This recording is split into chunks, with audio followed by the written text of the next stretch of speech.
আল্লাহ তাআলাকে কে সৃষ্টি করেছেন? আল্লাহ আছেন, আমরা বিশ্বাস করি। তিনি আমাদের সৃষ্টি করেছেন, তাও আমরা বিশ্বাস করি। তিনি সবকিছু পরিচালনা করেন, এটাও আমরা বিশ্বাস করি। কিন্তু অনেকেই প্রশ্ন করেন, বিশেষ করে তরুণরা, আচ্ছা, যদি আল্লাহ তাআলা সবকিছু সৃষ্টি করে থাকেন, তাহলে আল্লাহকে কে সৃষ্টি করেছে? যে প্রশ্ন কি যুক্তিহীন, নাকি এর পেছনে লুকিয়ে আছে বড় কোনো উপলব্ধি? প্রথমে ভাবুন, এই প্রশ্নটি আমরা কেমন চিন্তা থেকে করছি। আমরা এমন এক জগতে বাস করি যেখানে প্রতিটি জিনিসের কারণ আছে। ঘর তৈরি হলে আমরা জিজ্ঞাসা করি, কে বানিয়েছে? একটি ছবি দেখলে বলে, কে এঁকেছে?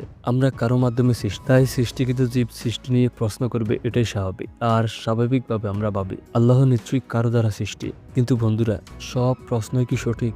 আল্লাহকে কে সৃষ্টি করেছে, এই প্রশ্নটা ভুল জায়গা থেকে তৈরি। এই বিশ্বে যা কিছু আছে তা সময় ও স্থানের মধ্যে। আপনার গড়ি চলে সময় ধরে, আপনার জীবন শুরু হয় জন্ম দিয়ে। আপনি একটা সময় আসেন, একটা সময় চলে যাবে। কিন্তু আল্লাহ কেমন? আল্লাহ সময়সীমার মধ্যে নেই। তিনি সময় ও স্থান সৃষ্টি করেছেন। যিনি সময় সৃষ্টি করেন, তিনি সময়ের অধীন হতে পারেন না।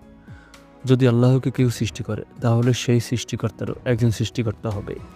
এভাবে চলতে থাকলে আমরা অসীম শ্রেণী পড়ে যাব, যার কোনো শুরুই নেই। আর যখন কিছু শুরু হয়নি, তখন কিছুই তৈরি হয় না। একটা প্রথম সৃষ্টিহীন সত্তা থাকা আবশ্যক, যিনি সবকিছু শুরু কিন্তু নিজে শুরু নন। সেই সত্তাই আল্লাহ। দর্শনে একে বলা হয় আনকেসেড ফার্স্ট কে, অর্থাৎ এমন একজন কারণ যিনি নিজে কারো দ্বারা সৃষ্টি হননি।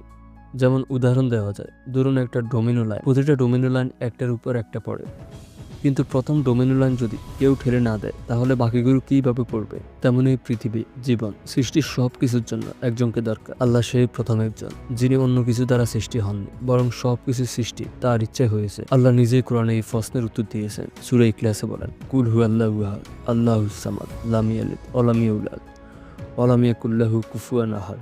বলুন, তিনি আল্লাহ একক, তিনি অমুখাপেক্ষী, তিনি কাউকে জন্ম দেননি, আর তাকে কেউ জন্ম দেয়নি, তার সমতুল্য কেউ নেই।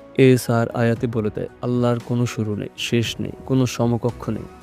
তিনি এমন সত্তা, যিনি চিরকাল ছিলেন, আছেন এবং থাকবেন। চলুন একটি সহজ উদাহরণ দিই। ধরুন একজন শিশু খেলনা গাড়ি নিয়ে খেলছে। সে জানে গাড়িটা কেউ বানিয়েছে। তারপর সে দেখে আসল গাড়ি, সে বোঝে এটাও বানানো।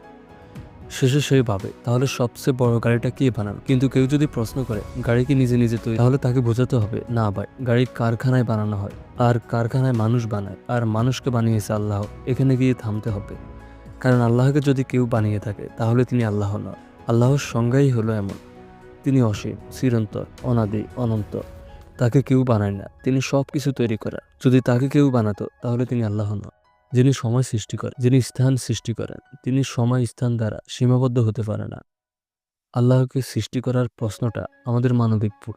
আমরা আমাদের অভিজ্ঞতা দিয়ে চিরন্তন সত্যকে বুঝার চেষ্টা করি, কিন্তু আল্লাহ আমাদের মতো নন। তিনি সবকিছু জানেন, সবকিছু পারেন, এবং তার কোনো শুরু নেই। তিনি চিরন্তন, পরিপূর্ণ, এবং তিনিই একমাত্র প্রকৃত সৃষ্টিকর্তা।